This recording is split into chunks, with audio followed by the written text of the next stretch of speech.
지난주 열왕기상 10장을 설교하면서 솔로몬이 타락하게 될 조짐을 좀 보인다고 했었죠. 율법에서 이스라엘 왕이 하지 말아야 될 것들이 네 가지, 정확하게 세 가지예요. 세 가지인데 솔로몬은 그 모든 것을 어겼습니다. 먼저 전쟁을 위해서 말을 많이 두지 말라고 했는데 솔로몬이 마병을 많이 두었죠. 그리고 혹은 애굽에 가서 말을 사오지 말라고 했어요. 내려가서 말을 사려고 애굽으로 내려가지 말라고 했는데 솔로몬이 이집트로부터 말을 또 사왔습니다. 아내를 많이 두지 말라고 했는데 오늘 본문에 보니까 아내가 700에 첩이 300, 1000명을 뒀다고 얘기하고요. 또 자기를 위해서 은금을 쌓아두지 말라고 했는데 지난주에 살펴본 것과 같이 왕궁에다가 엄청난 금을 쌓아놓고 또 왕만을 위한 사치품들을 들여왔다고 했잖아요. 이렇게 솔로몬이 율법에서 이스라엘 왕이 하지 말라고 한 것을 다 어겼는데 그 중에서도 많은 이방 여인을 아내로 둔 것이 결정적으로 솔로몬을 타락하게 만들었습니다. 2절에 보면은 하나님께서 이전부터 이스라엘 백성에게 이방 여인과 결혼하지 말라고 경고를 하셨는데 왜 경고를 하셨냐면은 이방 여인의 유혹에 빠져서 하나님을 버리고 우상을 섬길 위험이 있었기 때문에 그렇습니다. 그래서 이방 여인과 결혼하지 말라고 경고하신 거예요. 하지만은 솔로몬은 파라오의 딸을 비롯해서 많은 여인들과 계속해서 결혼을 합니다. 그렇게 결혼한 사람이 1000명입니다. 그리고 그 여인들은 솔로몬을 돌아서게 했어요. 하나님으로부터 1000대1이에요. 1000대1. 1000명이 솔로몬을 꼬십니다. 같이 가서 좀 우리가 내가 그 우상 섬기러 가야 되는데 같이 좀 가자고 그렇게 꼬셔요. 솔로몬은 아마 처음에는 그 정도는 괜찮다고 생각할 수 있어요. 가족을 위한 일이니까 내가 하나님 여전히 섬기니까 가족을 위해서 이 정도는 해도 괜찮을 것이다. 하나님을 버리는 것이 아니니까 괜찮을 것이다. 그렇게 얘기해요. 이렇게 생각했을 거예요. 그러면서 조금씩 하나님과 멀어져 가지고 결국에는 완전히 하나님을 버리고 우상을 섬기게 되었을 거예요. 자, 솔로몬이 이방 여인과 결혼하면 안 된다 하신 그 하나님의 말씀을 알지 못했을까? 몰라서 이방 여인들과 결혼을 했던 것일까? 아니에요. 솔로몬은 세상에서 제일 지혜롭고 지식이 많은 사람이에요. 하나님의 말씀을 몰랐을 리가 없어요. 알고도 이방 여인과 결혼을 한 거예요. 그 왜 결혼을 했느냐? 정치적인 동맹을 맺기 위해서 결혼을 한 겁니다. 솔로몬이 정치에 대해서는 또 외교에 대해서는 하나님의 지혜가 아니라 세상의 지혜를 사용했어요. 말년에 이르러서. 처음에는 하나님의 지혜를 사용했을지 모르겠지만은 그래가지고 결혼을 해서 동맹 관계를 확실하게 하고 이방 그 신들을 숭배하는 시설을 제공함으로써 좋은 관계를 유지했습니다. 그 당시에 결혼을 하면 끝나는 게 아니라 그 결혼한 그 여자의 신을 섬길 수 있도록 그 신전을 세워줘야지 더 관계가 공고해졌거든요. 그래서 그렇게 해줬다는 거예요. 그러니까 세상의 지혜에 따르면 그 당시 세상의 지혜에 따르면 솔로몬은 국제 정치와 외교에 통달한 아주 지혜로운 사람이었어요. 세상적인 그 당시의 관점에서 보면은. 자, 그런데 그 첫 시작이 이집트 파라오의 왕의 딸과 결혼한 것이었습니다. 그러니까 솔로몬은 이미 지혜를 구하기 전에 3장에 보니까 이미 이 파라오의 딸과 결혼한 상태였어요. 그리고 솔로몬이 이 결혼 관계를 통해서 정치 외교적으로 많은 이득을 얻었습니다. 실제로 이득을 얻었어요. 열왕기상 9장 16절은 이렇게 말씀하는데, 자 보십시오. 전에 이집트 왕 파라오가 올라와서 게셀을 탈취하여 불사르고 그 성읍에 사는 가나안 사람을 죽이고 그 성읍을 자기 딸 솔로몬의 아내에게 예물로 주었더니, 이렇게 얘기하는데, 자 솔로몬이 파라오의 딸과 결혼하기 전에는 이스라엘과 이집트의 관계가 좋았어요, 안 좋았어요? 안 좋았어요. 이집트가 이스라엘을 공격해서 게셀 땅을 파괴하고 빼앗아 갔다고 얘기하잖아요. 자 그런데 솔로몬이 파라오의 딸과 결혼하니까 어떻게 되는 거예요? 좋은 관계가 되고 빼앗긴 땅을 회복하고 평화를 유지하게 됐습니다. 그러니까 결혼 동맹을 맺어서 확실한 효과를 본 거예요. 사실 땅도 회복하고 평화도 이루고. 자, 파라오의 딸과 결혼은 정치 외교적으로 많은 이득을 가져왔을 뿐만 아니라 경제적으로도 많은 이득을 가져왔는데, 열왕기상 10장 28절과 29절에 보면 솔로몬이 이집트로부터 말을 사가지고 이스라엘 북쪽에 있는 헷 사람과 아람 사람들에게 되파는 식으로 많은 이익을 얻습니다. 그러니까 중개 무역을 한 거예요. 중개 무역을 통해서 많은 이익을 얻은 거예요. 자 그런데 그 당시 말은 오늘날로 하면은 전차와 같은 첨단 무기입니다. 첨단 무기, 미사일 막 전차가 첨단 무기예요. 이집트와 이스라엘이 적대 관계였으면 말을 팔았겠어요? 팔지 않았겠어요? 안 팔았겠어요. 안 팔았을 거죠. 왜냐면 우리가 북한과 적대 관계잖아요. 북한이 우리한테 미사일을 팔까요? 안 팔까요? 안 팔아요. 솔로몬이 파라오의 딸과 결혼하지 않았다면은 이집트가 솔로몬에게 말을 팔지 않았을 거예요. 그러니까 결혼 동맹을 맺었으니까 말을 판 거예요. 안심하고. 그리고 이것을 통해서 솔로몬이 막대한 경제적인 이익을 얻은 거고요. 자, 이렇게 솔로몬이 파라오의 딸과 결혼해서 정치 외교적으로도 큰 성공을 거두고 또 경제적으로도 막대한 이익을 거뒀습니다. 자, 그런데 이 성공이 과연 좋은 성공일까? 아니에요. 왜 성공이 아니냐? 결국 이 성공으로 인해서 솔로몬이 그 다음에 어떻게 해요? 이방 여인과 결혼했더니 많은 이익이 있구나 그렇게 생각하면서 계속해서 주변에 있는 이방의 그 왕들의 딸들과 결혼하게 되었기 때문에 그렇습니다. 만약에 파라오의 딸과의 결혼이 실패했다면, 그 결혼 때문에 이스라엘이 어려움을 겪었다면 어땠을까요? 정치 외교적으로도 더 힘들어지고 경제적으로도 더 실패했다면 어떻겠어요? 솔로몬이 이방 여인과 결혼하면 안 되겠구나. 다시는 이방 여인과 결혼을 하지 않았을 거예요. 그런데 첫 번째 이방 여인과의 결혼에서 막대한 성공을 거둔 거예요. 평화도 이루어냈고 경제적인 이득도 얻었습니다. 그래서 솔로몬이 결혼 동맹을 적극적으로 활용하기 시작한 거예요. 그렇게 1000명까지 아내를 둔 겁니다. 자, 누구나 성공하는 것을 좋아해요. 하지만 성공한다고 다 좋은 것은 아닙니다. 하나님의 방식이 아니라 잘못된 방식으로 이루어낸 성공은 더 큰 죄악을 불러올 수 있어요. 차라리 실패하면 더 나아요. 그래 다시는 잘못된 방식을 사용하지 않겠죠. 죄를 지었는데 하나님 앞에서 잘못을 범했는데 성공하면 앞으로도 계속 죄를 짓게 됩니다. 예를 들어서 시험을 보는데 부정행위를 했어요. 부정행위를 해가지고 성적이 엄청나게 많이 오른 거예요. 안 걸렸습니다. 그러면 어떻게 해요? 다음에도 부정행위를 하게 됩니다. 성적을 올리기 위해서 또 하게 됩니다. 차라리 처음부터 부정행위를 해서 걸리거나 아니면은 성적이 안 올랐으면 다음에는 안 할 거예요. 또 거짓말을 해서 많은 이익을 얻었다면 그 다음에도 거짓말을 할까요? 안 할까요? 거짓말을 해요. 거짓말을 했는데 탈로가 나면 괜찮은데 탈로가 안 나서 위기를 모면하잖아요. 거짓말 해가지고 자꾸 부모한테 거짓말 해가지고 벌을 받을 것을 안 받지 않고 위기를 모면해요. 그러면은 그 다음부터는 계속 거짓말로 하는 거예요. 거짓말이 습관이 된다는 거예요. 거짓말을 했을 때 거짓말이 걸려야 돼요. 그래야지 다음에 거짓말을 하지 않게 되는데 거짓말 했는데 계속해서 성공해요. 그럼 계속 거짓말을 하게 되는 거예요. 저희 아들들도 잘못을 저지르는 경우가 많습니다. 저에게 거짓말도 하고요, 속이기도 하고요, 몰래 하지 말라는 거 하기도 하고요. 특히 세품학교는 뭐 미디어도 하면 안 되고 하지 말라는 게 많거든요. 근데 그거를 해요. 애들이 미디어 얼마나 보고 싶겠어요. 하는데 감사한 게 뭐냐면은 금방 걸려요. 애들이 좀 어리숙해서 그런지 바로 걸려요. 저한테 뭐 어디 거짓말하고 어디 갔어, 어디 간다고 했는데 거짓말 딴 데를 갔어. 바로 걸려요. 이상하게 제가 거기 가보고 싶어요. 갔는데 없어. 애가 바로 걸립니다. 그럼 저희가 아이들을 혼내죠. 혼내면서 이렇게 얘기를 합니다. 혼내기도 하지만 이렇게 얘기해요. 이렇게 딱 걸리게 하신 거 보니까 넌 정말 하나님께 너를 정말 많이 사랑하신가 보다. 그렇게 얘기해요. 왜 이렇게 얘기하겠어요? 만약에 안 걸렸으면 어떻게 되겠어요? 계속 부모를 속이면서 잘못된 행동을 할 거 아니에요. 근데 딱 걸려가지고 더 이상 그것을 못하니까 이게 얼마나 큰 하나님의 은혜예요. 제가 그 얘기를 해줘요. 정말 하나님 너를 사랑하신다. 정말 이건 하나님의 은혜다. 걸려서 여기서 그만두게 되지 않았느냐. 여러분, 죄를 짓고 잘못을 저지르고 안 걸려서 다행이다. 거짓말해서 혼나지 않고 넘어가서 다행이다. 그렇게 생각하면 안 돼요. 그건 다행이 아니라 오히려 불행의 시작인 거예요. 걸려야 다행인 겁니다. 걸려야 하나님의 은혜인 거예요. 걸려야 잘못을 회개하고 다시 잘못을 저지르지 않게 되는 겁니다. 죄를 지으면 회개해야 돼요. 우리가 가장 좋은 방법, 내가 죄를 지어서 잘못했어요. 제일 좋은 방법은 뭐예요? 빨리 회개해야 돼요. 그게 제일 좋아요. 자, 그 다음에 좋은 거는 빨리 걸려야 돼요. 빨리 걸려야지 계속 죄를 짓지 않게 되는 겁니다. 그러니까 솔로몬은 첫 번째 성공을 해버렸어요. 결혼해서. 그래가지고 계속 결혼을 하고 동맹을 맺고 계속 성공을 했겠죠. 그리고 이렇게 정략 결혼을 해가지고 결국에는 솔로몬이 어떻게 됩니까? 파국에 치닫게 돼요.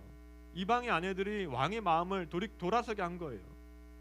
솔로몬이 아내들 때문에 온갖 우상을 섬기면서 하나님을 온전히 따르지 못하게 합니다. 심지어 몰록을 섬겼다고 얘기하는데 암몬의 신 몰록은 어떤 신이냐면 몰록을 섬기게 되는 자기 자녀를 불 가운데 지나게 하고 자기 자녀를 제물로 바치는 거예요. 진짜 가장 안 좋은 우상. 무슨 우상이 다 좋지만 그렇게 우상을 섬기면서 결국 하나님을 떠나게 돼요. 정략 결혼으로 세상에서는 큰 성공을 거뒀지만은 하나님 앞에서는 완전히 실패한 사람이 된 거예요. 또 솔로몬이 정략 결혼을 통해서 평화를 어느 정도 이뤘는데 그 평화는 진정한 평화가 아닙니다. 솔로몬이 타락한 이후의 말씀이 11장 이제 14절부터 이후에 나오는데 그렇게 하나님을 버리고 우상을 섬기니까 평화를 얻기는커녕 평화를 잃어버립니다. 계속해서 반란이 일어나요. 에돔 사람 하닷이 반란을 일으키고 아람 사람 르손이 반란을 일으켜요. 그리고 이 반란으로 솔로몬이 어려움을 당합니다. 자, 열왕기상 11장 25절 말씀인데 같이 한번 읽겠습니다. 시작. 르손은 솔로몬의 일생 동안에 이스라엘의 대적자가 되었다. 그렇지 않아도 솔로몬은 하닷에게 시달리고 있었는데 엎친 데 덮친 격으로 르손에게도 시달렸다. 르손은 시리아를 다스리는 왕이 되어서 계속해서 이스라엘을 괴롭혔다. 자, 결혼 동맹을 통해서 얻은 결과가 뭐예요? 평화가 일시적으로 있었지만 결국에는 대적들에게 끊임없이 괴롭힘을 당하는 처지가 돼버린 거예요. 결국에는 더 나아가서 솔로몬이 청해한 신하 중에서 여로보암이라는 신하가 있어요. 이 여로보암이 솔로몬에게 반역을 일으킵니다. 사실 여로보암은요 솔로몬이 키워준 사람이에요. 성벽을 건축할 때 솔로몬이 보니까 어떤 한 청년이 일을 되게 잘하는 거예요. 지혜롭게 부지런하게 일을 잘하는 거예요. 그래가지고 그 청년을 불러다가 이 사람을 요셉 지파 전체를 감독하는 감독자로 세워요. 그 사람이 여로보암이에요. 근데 솔로몬이 죄를 짓잖아요. 그래서 하나님께서 아히야라는 선지자를 통해서 여로보암에게 예언을 합니다. 그 예언이 뭐냐면은 솔로몬이 죄를 지어서 이제 나라를 둘로 쪼개시는데 10개의 지파를 여로보암에게 주겠다는 거예요. 10개의 지파, 12개 지파 중에서 10개의 지파를 여로보암에게 주겠다는 거예요. 훨씬 많은 국민들이 있는 나라를 주겠다는 거예요. 자, 이 예언이 솔로몬에게까지 알려져서 여로보암이 이집트로 도망을 가게 돼요. 자, 그런데 솔로몬이 이집트 왕의 딸과 결혼했으니까 좋은 관계일 거 아니에요. 이럴 때 솔로몬이 이집트 왕에게 그 여로보암이라는 사람 나한테 내주십시오 하면 간단한 문제잖아요. 자, 그런데 그 사이에 이집트의 왕조가 바뀌어버려요. 왕조. 그래서 시삭이라는 사람, 리비아 출신의 시삭이라는 사람이 왕으로 있었는데 솔로몬과는 아무런 관련이 없는 사람이에요. 그래서 이 여로보암이 시삭 왕의 보호 아래에서 이집트에서 지낼 수가 있었습니다. 그러니까 결혼 동맹이라는 게 이렇게 간단하게 무너져 버린 거예요. 사실 하나님께서는 다윗을 통해서 솔로몬 시대에 평화를 주시겠다고 이미 약속을 해주셨어요. 다윗이 그걸 솔로몬에 가르쳐 줬겠죠. 자, 역대상 22장 9절 말씀인데, 자, 이거는 다윗에게 준 말씀인데요. 보아라, 너에게 한 아들이 태어날 것인데 그는 평안을 누리는 사람이 될 것이다. 내가 사방에 있는 그의 모든 적으로부터 평안을 누리도록 해주겠다. 그러므로 그의 이름을 솔로몬이라 지어라. 그가 사는 날 동안 내가 이스라엘에 평화와 안정을 줄 것이다. 뭐라고 얘기해요? 하나님께서 모든 적으로부터 평안을 누리도록 해주시겠다 말씀하시죠. 이스라엘에 평화와 안정을 주시겠다고 말씀하세요. 솔로몬이라는 이름 자체가 평화의 사람이라는 의미예요. 솔로몬의 이름 자체가. 솔로몬이 하나님을 경외했으면 솔로몬의 시대에 평화가 있었을 거예요. 그런데 하나님이 아니라 평화를 정략 결혼을 통해서 평화를 가져오려고 했습니다. 그리고 그렇게 세상의 방식으로 얻어낸 평화는 금방 사라져, 금방 배신당해요. 자, 주님께서 우리에게 평안을 주십니다. 평안을 주시기 약속해 주셨어요. 요한복음 14장 27절에 보니까 나는 평화를 너희에게 남겨둔다. 나는 내 평화를 너희에게 준다. 내가 너희에게 주는 평화는 세상이 주는 것과 같지 않다. 너희는 마음에 근심하지 말고 두려워하지 말아라 라고 말씀하세요. 예수님이 우리에게 평화를 주세요. 평안을 주세요. 참된 평안을 주세요. 세상에 줄 수 없는 평안을 주십니다. 주님의 평안이 우리에게 임할 때 우리가 어때요? 근심하지 않아도 되고 두려워하지 않아도 돼요. 하지만 사람들은 주님이 주시는 평안이 아닌, 주님에서 평안을 찾는 것이 아니라 다른 곳에서 평화와 안정을 찾으려고 합니다. 그래서 어떻게 생각해요? 내가 안정적인 삶을 살려면은 돈이 있어야 되지. 내가 안정적인 삶을 살려면은 나에게 집이 있어야 되지. 내가 정말 안정적인 삶을 살려고 하면은 좋은 대학이라는 간판이 있어야지. 그렇게 돈을 많이 벌고 좋은 집을 마련하고 좋은 대학이랑 간판을 가지고 성공하면 행복하고 안전한 삶을 할 수 있을 거라고 그렇게 믿습니다. 그래서 어떻게 해요? 이런 것들을 우상으로 삼아서 쫓기 시작하는 거예요. 좋은 대학을 성적을 대학을 우상으로 삼고 돈을 우상으로 삼아서 돈을 버는데 계속해서 자기의 모든 걸 다 쓰고 성공을 우상으로 삼습니다. 그렇게 하면 행복할 수 있을 거라고 믿습니다. 그런데 이런 것을 이루어낸 안정과 평안은 오래가지 못해요. 돈으로 이루어낸 평안은 오래가지 못해요. 우상으로 이루어낸 안정은 오래가지 못한다는 거예요. 사람이 돈을 벌면 성공하면 마음이 안정되고 행복할 것 같지만은 그렇지 않습니다. 일시적으로는 행복할 수 있어요. 일시적으로 안정될 수 있어요. 하지만 곧 불안과 근심이 찾아와요. 돈이 있으면 안정될 것 같지만은 오히려 돈에 매여서 돈의 노예가 됩니다. 더 많은 돈을 벌으려고 계속해서 돈을 쫓아가는 삶을 살게 돼요. 성공하면 행복할 것 같지만 성공에 위치한 그 자리 위치에 올라서도 누가 나를 치고 올라오지 않을까, 이 자리를 언제 빼앗기지 않을까, 밀려나지 않으려고 불안감 속에서 쫓기듯이 살아간다는 거예요. 여러분, 참된 평안은 하나님께서만 우리에게 주실 수 있습니다. 세상으로는 얻을 수 없어요. 세상 것에 의지하지 마세요. 그런 것들 우리를 하나님께서 멀어지게 하고 더 불행하게 만들 뿐이에요. 근심하지 말고 두려워하지 말고 오직 주님만 의지하시기 바랍니다. 걱정이 될 수도 있죠. 내가 뭐 먹고 살지. 그런데 그런 걱정으로 평안을 얻을 수 없다니까요. 안정을 얻을 수 없어요. 주님만 의지하십시오. 주님만 섬기십시오. 주님께서 세상에 줄 수 없는 평안을 우리에게 주십니다. 자, 하나님께서 솔로몬에게 지혜 주셨죠. 북이 많은 재산 주셨죠. 영화를 주셨어요. 자, 그럼에도 불구하고 솔로몬은 하나님을 배반했습니다. 쉽게 얘기하면은 부모가 자녀를 정말 자기를 희생해가지고 헌신적으로 키웠어요. 자기를 정말 자기 몸을 아끼지 않고 헌신적으로 키워내고 또 아이에게 해줄 수 있는 거 모든 걸 다 해줬어요. 근데 그런 자녀가 부모의 얼굴에 주먹을 날린 꼴인 거죠. 부모를 배신한 꼴이에요. 자, 솔로몬의 또 다른 이름이 여디디야인데, 여디디야는 여호와께 사랑을 입은 자라는 의미예요. 그러니까 하나님께서 솔로몬을 너무나 사랑하셔가지고 여디디야라는 이름을 직접 지으셨어요. 너는 여호와께 사랑받는 사람이다. 그렇게 하나님께 많은 사랑을 받은 솔로몬이 하나님을 배신했어요. 하나님 마음이 어떻겠습니까? 상심이 너무도 크셨겠죠. 자, 이렇게 우상을 섬기면서 하나님을 떠난 솔로몬에게 하나님께서 어떻게 하시냐면은 9절에 보니까 그에게 진노하셨다라고 해요. 그에게 화를 내셨다. 하나님 진노하시는 거 당연해요. 이런 경우 화가 안 나겠어요? 왜 화가 날까요? 솔로몬을 사랑하시기 때문에 화가 나는 거예요. 제 아들이 거짓말하고 예배를 안 드리면 제가 화가 날까요? 안 날까요? 화가 나죠. 아들이기 때문에 화가 나는 거예요. 아들이기 때문에. 그런데 제가 생판 모르는 아이가 불교를 믿는데 불교를 믿는다는 사실 때문에 제가 화가 날까요? 안 날까요? 안 나요. 불쌍히 여길 수는 있어요. 제가 불교를 믿으면 천국에 못 가는데 참 하나님 믿었으면 좋겠는데 그 불쌍히 여길 긍휼히 여길 수 있을지는 모르지만 화나진 않아요. 그 아이가 화를 내진 않아요. 너 이 자식 너 왜 불교 믿어? 화를 안 내요. 저는 남은 자식한테는. 하나님께서 솔로몬에게 왜 진노하셨느냐? 솔로몬을 사랑하시기 때문에 그렇습니다. 만약에 하나님께서 솔로몬에게 화만 내시고 말았으면 하나님께서 솔로몬 사랑하시는 걸까 하는 의미는 들 수 있겠지만은 그런데 이어지는 구절에 보니까 하나님께서 솔로몬에게 2번이나 나타나셔서 우상을 섬기지 말고 돌이키라고 말씀하셨다고 얘기해요. 사랑하니까 솔로몬에게 나타나서 돌이키라고 그렇게 말씀하신 거예요. 제 아들이 잘못을 저지르면 화도 나고 혼도 내고 해야 됩니다. 왜 그렇게 해야 됩니까? 사랑하니까 그렇게 하는 거예요. 사랑하니까. 다른 집 아이 같으면 화도 안 나고 혼도 안 내요. 별로 관심이 없어요. 여러분들한테 제가 막 화냅니까? 화까지는 안 내죠. 그건 이렇게 좀 이렇게 좀 막 이렇게 예배 시간 딴 짓을 하고 있으면 안타까운 마음은 들어요. 그래도 여러분하고 저하고는 관계가 그 정도 되는 거예요. 안타까운 마음은 들고 예배 좀 잘 들었으면 좋을 것 같고 그리고 얘기를 할까 말까 하는 생각도 들고.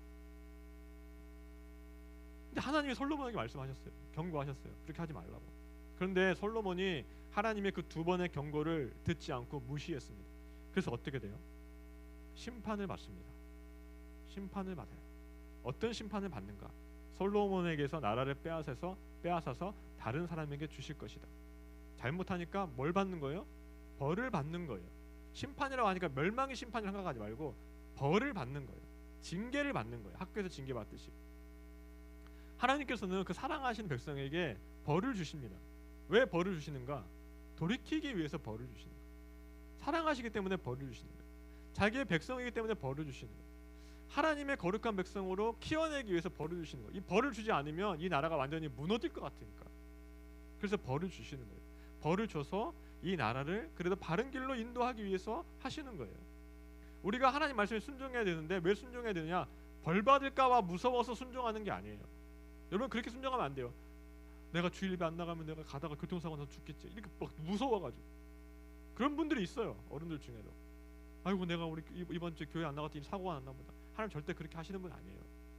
왜 하나님께 순종해야 되냐? 하나님이 우리를 사랑하시는 것을 알기 때문에 순종하는 거예요. 누가 부모님의 말씀에 기꺼이 순종하는가? 부모를 사랑하는 사람이, 부모가 나를 얼마나 사랑하는지를 아는 사람이 부모님께 순종해요. 무서워서 순종하는 그거는 부모가 원하는 순종이 아니에요. 부모의 사랑을 깨닫게 되면 순종하는 겁니다. 그래서 여자들은 언제 부모님 말씀에 순종해요?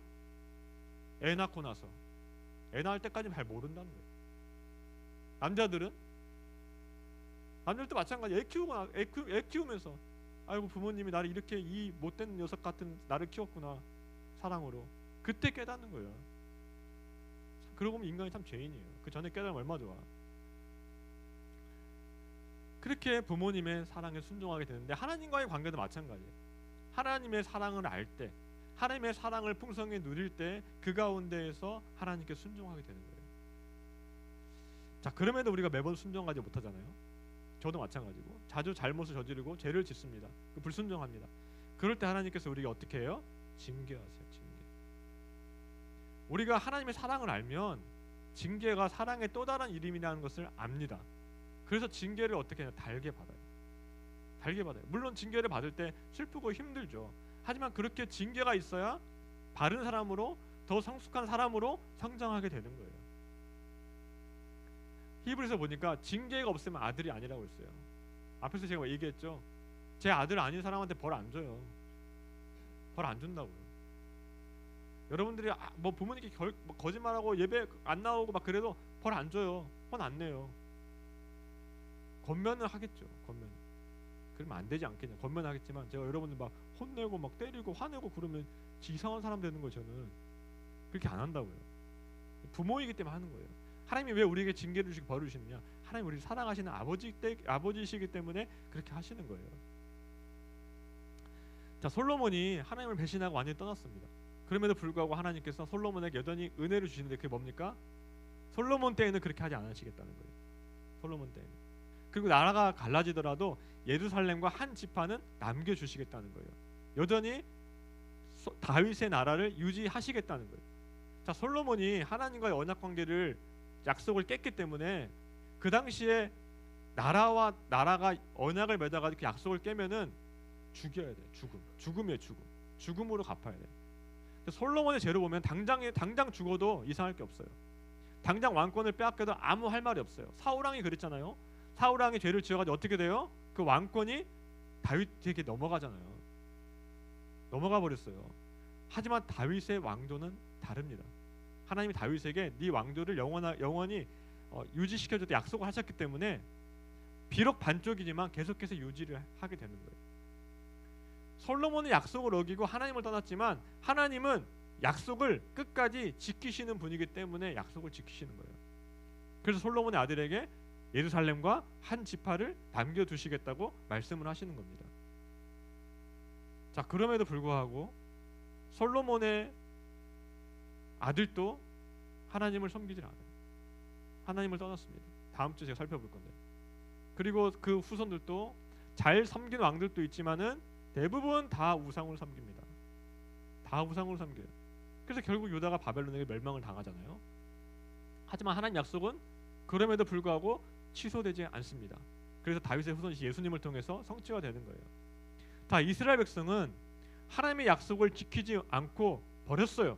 그럼에도 하나님께서는 이스라엘과 다윗과 하신 그 약속을 끝까지 지키시고 이루십니다. 근데 우리도 마찬가지예요. 자, 우리가 예수님을 믿고 예수님의 피를 언약의 피라고 얘기해요. 언약의 피. 예수님의 피로 하나님과 언약을 맺고 하나님의 백성이 되었습니다. 하나님의 자녀가 되었습니다. 자, 그런데 우리가 솔로몬과 같이 하나님과 언약을 깨고 불순종할 때가 너무 많아요. 그렇잖아요. 우리도 돈을 때론 우상으로 섬기기도 하고 성전을 우상으로 섬기기도 하고 그렇게 솔로몬과 같이 하나님을 떠나서 우리 욕심대로 살 때가 많이 있습니다. 자, 그러면 하나님과 맺은 언약이, 다시 말하면 예수님의 피로 맺어진 우리의 구원이 취소됩니까? 취소돼요? 빼앗겨요? 취소되지 않습니다. 왜 취소되지 않느냐? 우리가 잘 지켜서 그런 것이 아니라 하나님께서 이 구원을 끝까지 이루어 가시기 때문에. 만약 우리가 구원을 이루어 가는 것이라면 우리의 구원은 취소될 거예요. 저도 저를 잘 알잖아요. 제가 솔로몬만큼 죄를 지었지. 저도요. 솔로몬만큼. 우리가 구원을 이루어 가는 거라면 하나님께 버림받았어도 벌써 버림받았을 거예요. 구원이 취소됐어도 벌써 취소됐을 거예요. 하지만 우리의 구원은 우리가 이루어가는 것이 아니라 하나님이 끝까지 이루어 가십니다. 그렇기 때문에 결코 취소되지 않는 거예요. 그렇기 때문에 그리스도 예수 안에 있는 하나님의 사랑에서 그 무엇도 끊을 수가 없는 거예요. 자, 빌립보서 1장 6절 말씀입니다. 자, 같이 한번 읽읍시다. 시작. 너희 안에서 착한 일을 시작하신 이가 그리스도 예수의 날까지 이루실 줄을 우리는 확신하노라.